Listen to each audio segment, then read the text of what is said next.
The Scorpion, Chapter 7. Great Britain has long been a bastion of wealth inequality, more so in Hamilton's day. The poor were truly poor, and the rich were truly rich in Hamilton's time. And the British people have long been beaten down into accepting their demeaning position in life. As poor as they were, they bowed and curtsied before the monarch. They still do. Many Brits grew weary, though, of their impoverished disposition in life, and so they left in droves, which is why we are here. We didn't arrive from Krypton, nor did we grow de novo inside a petri dish. The ones that didn't voluntarily leave Great Britain were kicked out, an early Mariel boat lift. The British elites were only too happy to empty their prisons, couched carefully, though, under the need for labor in the new colonies. As such, the immigration rates from Britain into the United States during the 1800s were staggering. Here is what Google AI has to say. Immigration from Great Britain to the United States was highest in the late 1800s, particularly during the 1860s, 70s, and 80s, though substantial numbers also arrived in the 18th century, peaking in the 1760s and driven by factors like famine and the Scotch-Irish migration. While specific figures for the entire 18th century are debated, an estimated 217,000 to 350,000 to 500,000 migrants from Britain and Ireland came to the colonies between 1700 and 1775. In the 19th century, following the War of 1812, over 4.5 million British nationals emigrated to the U.S. by 1957, with the latter half of the century seeing increased migration due to economic uncertainty. Now, Google AI states the following about the population in England at the time. In 1800, the population of England was approximately 8.3 million. The first official census in 1801, which included England and Wales, recorded a population of 8.9 million. This indicates that England's population was likely very close to 8.3 million in the year 1800. My gosh, almost half the people left. What does that say about the mother country? No one should be surprised given what Google AI has to say about wealth inequality in Great Britain 2 centuries ago. Wealth inequality in England around 1800 was extremely high, with the Industrial Revolution and enclosure of common lands creating a stark divide between a small class of wealthy landowners and capitalists and a growing population of propertyless, low-wage workers. The wealthiest 20% of the population controlled a disproportionate share of income, around 65% by 1800, a trend that would continue to steepen for the next half century.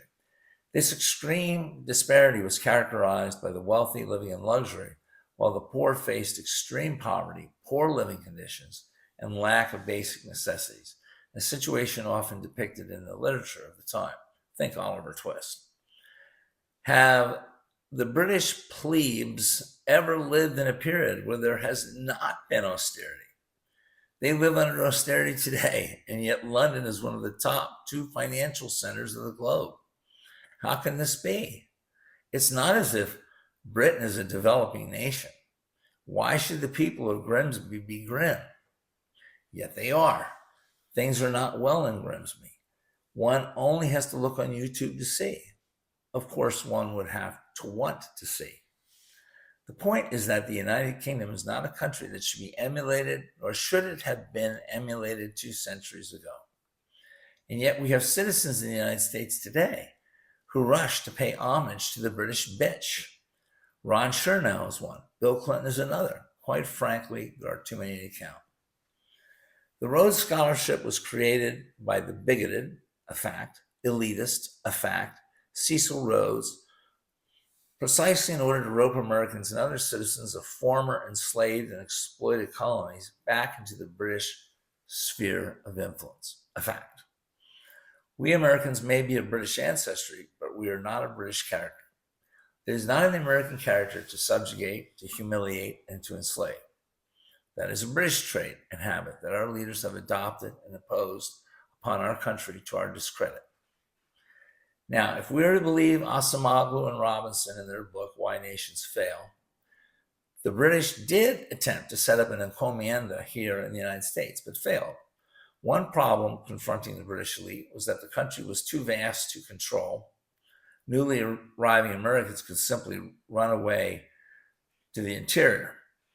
This was compounded by the Native Americans who, with a more egalitarian society, such savages, offered something more enticing for Americans to run away to. In spite of this, the British persisted in their subjugation, albeit modified. Let's call it exploitation light. It's a bad habit, a habit that must be abolished in the United States. This country must stand for something. This is what Jefferson and the Jacobins fought for. To that end, Britain's influence in the United States must end. The British ambassador must go home. All relations must be severed with Great Britain. When Britain, the UK, dies, there's a chance for us and for the British people, who as I have stated, continue to live under austerity and always will, as long as the monarch and peerage exist.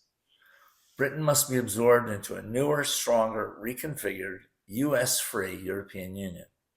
Only a stronger European Union can keep the United States out of the affairs of Europe, the Middle East, and parts of Asia. Britain must be part of that union. And if the European Union wants to keep killing the people of Gaza, let that be on its head. Our ancestors did not come to these shores to be like the oppressors they were escaping. America must stand for something better, not a Hamiltonian buck, and certainly not a beachhead into the gas deposits of the Middle East. To this argument, it is important to understand that the royal family are not just bumbling figureheads, nor are they conspirators in some sort of global scheme, but they are the center of the hurricane of criminal corporate Britain. They, and peerage of which they are the head, are the glue that holds criminal corporate Britain together, and we should have nothing to do with them. Revolutions must count for something. The sacrifice of our soldiers must count for something.